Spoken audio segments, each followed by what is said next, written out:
Welcome to part 2 of ghosting your troops.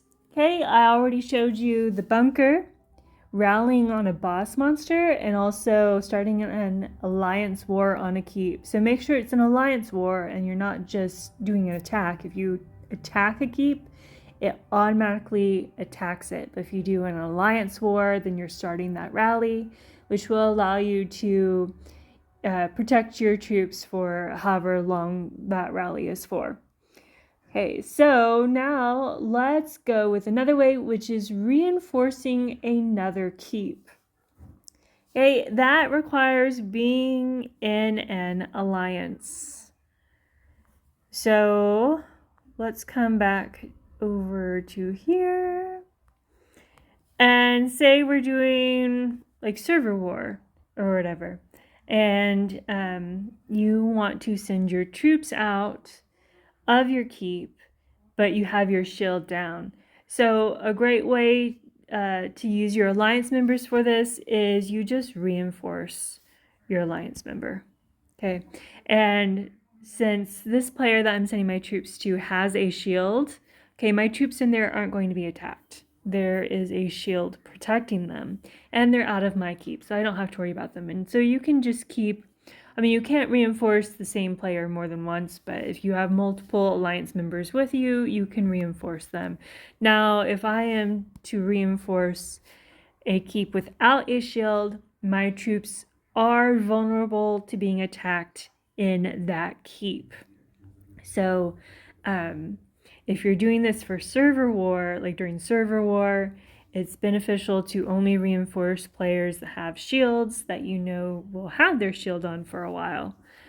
If you are doing this in Battlefield, obviously nobody has shields during Battlefield, then when people do this technique, it's because a smaller player is sending their troops to a larger player.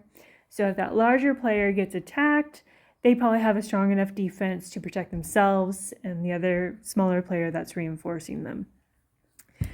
Okay, so that was reinforcing another keep to protect your troops. And a great thing about reinforcing another keep is that as long as the other player doesn't teleport anywhere, or as long as they keep their shield up, your troops can stay in there indefinitely, pretty much.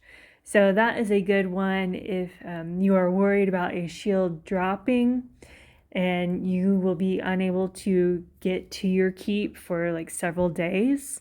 They can stay in that alliance member's keep and be safe there the whole time, as long as that alliance member keeps their shield up. Okay, another way to ghost or protect your troops is to send them to gather or to explore. On our server, we are not allowed to attack resource tiles, and we are not allowed to attack relics. So, except during Purge and during Server War, we can attack during that, but normally we cannot. Even for players that are not part of a NAP alliance, we still cannot attack them. So during normal week and normal play, even during a kill event, which is not the server war kill event, you can send your troops to a tile to ghost them, and they should not be attacked. That would be against server rules if they were. So that is a way to protect them as well. And set up camp is another way to get rid of your troops from your keep. And that's when you just tell it to occupy a space. So I'm setting up a camp right now. And a camp can be attacked pretty much at any time. We are in a NAP, so my camp won't be attacked. But if we did not have a NAP with a lot of the people on the server, then anybody could come and attack my camp. So a benefit of camp is it is just a quick way to get rid of troops. And you saw that all I had to do was click occupy and send.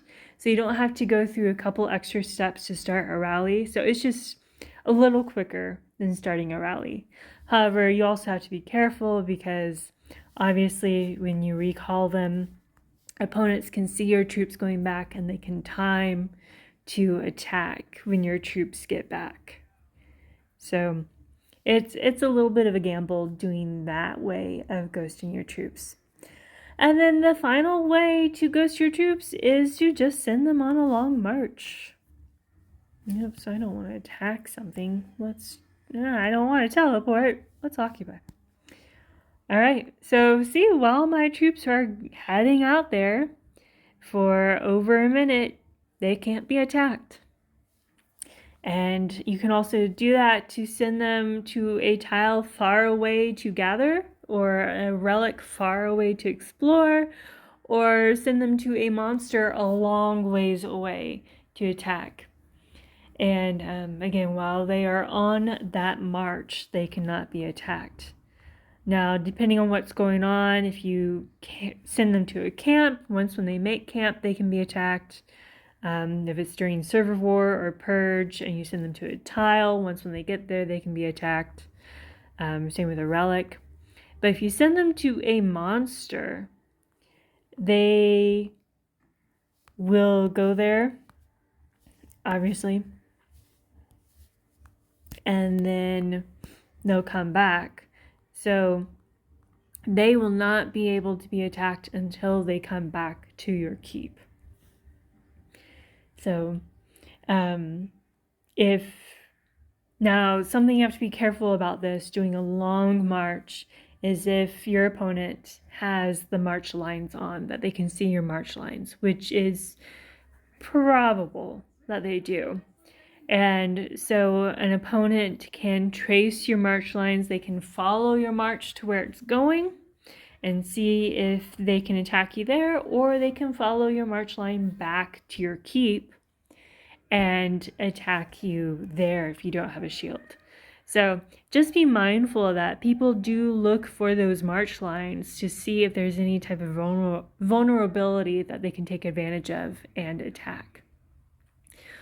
All right, so those were our 7 ways to ghost or protect your troops. We had the bunker, rally on a boss monster, start an alliance war on a keep. Those were all from that first part, that first video. And then this video had reinforcing another keep, sending troops to gather, explore, setting up a camp, or sending troops on a long march.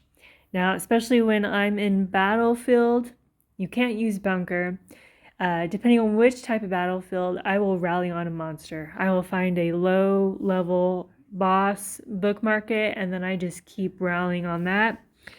And a trick so you don't have to keep looking at your bookmark is let's find a low level monster.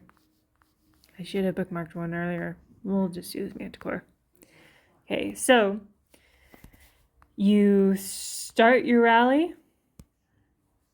Oops, see how much that slows you down if you have to get your stamina. So you start that rally, you just click on it, and it takes you back to that same monster. Come on.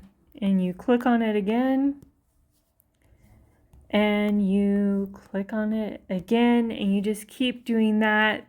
That at least prevents one step of having to pull up the bookmark each time.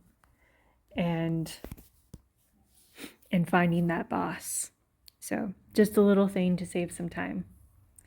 Yes, so I do boss monster rallies, and then I also rally on keeps, start an alliance war on keep, or in battlefield, because there are those other buildings, I will start an alliance war on a building that is owned by the enemy player. Okay, so let's cancel these wars because some people are getting confused since I'm close by. They don't know if they're supposed to join the rallies. There we go. And also, just a little tip, if you have the rally shared to the chat, you can delete it so people don't get confused.